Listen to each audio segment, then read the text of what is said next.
አደረሰን። ስሜ በእምነት ገዛኝ ይባላል። ዛሬ በጣም ደስ ይላል። ያው ከመመኑ ጋር አጅቤ ነው የመጣሁት። ይህ ለመላው የኢትዮጵያውያን የክርስትና እምነት ተከታዮች በሙሉ እንኳን ለጌታችን ለመድኃኒታችን ለኢየሱስ ክርስቶስ የመስቀል በዓል በሰላም አደረሳችሁ ማለት ፈልጋለሁ። ቤተሰቦቼ፣ እናቴ፣ አባቴ እንዲሁም መላው ቤተሰቦቼ እንኳን አደረሳችሁ። ጓደኞቼ እንኳን አደረሳችሁ።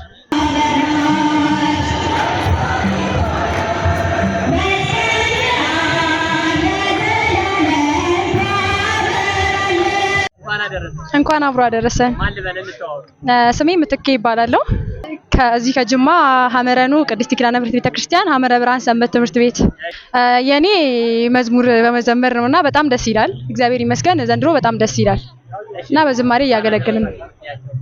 እሺ የኢትዮጵያ ኦርቶዶክስ ተዋሕዶ እምነት አማኞች በሙሉ እንኳን ለብርሃነ መስቀሉ በሰላም አደረሳችሁ ለማለት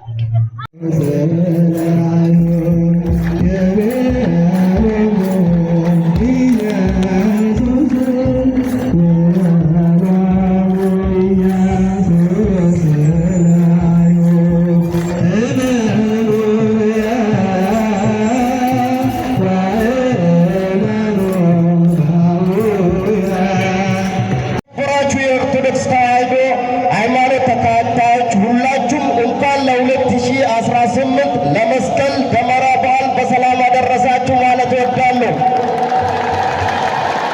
ጅማ ከተማ የተለያዩ እምነት ተከታዮችና ብሔር ብሔረሰቦች አቀፍ ብዝሃነትን የተረጋገጠበት የፍቅርና የሰላም ከተማ ናት። መስቀል በመደመር ውስጥ ያለውን ኃይልና ጉልበት የታየበት በተለያዩ ባህሎችና ማህበረሰቦች ውስጥ በደማቅ የሚከበር ከሃይማኖት ስርዓት በላይ የህብረ ብሔራዊ አንድነታችን መገለጫ የሆነ በዓል ነው።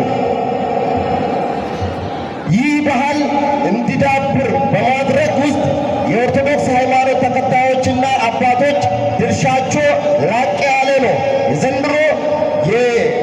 የዘንድሮ የብርሃነ መስቀል በዓል ልዩ የሚያደርገው በራሳችን ለራሳችን የገነባ ነው።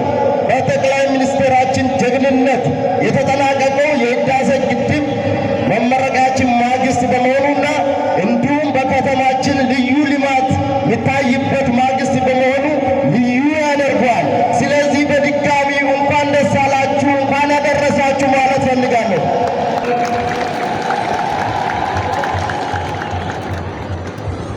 ዛሬ እንደ ጅማ ዞንም 21 ወረዳ ይቆጠራል።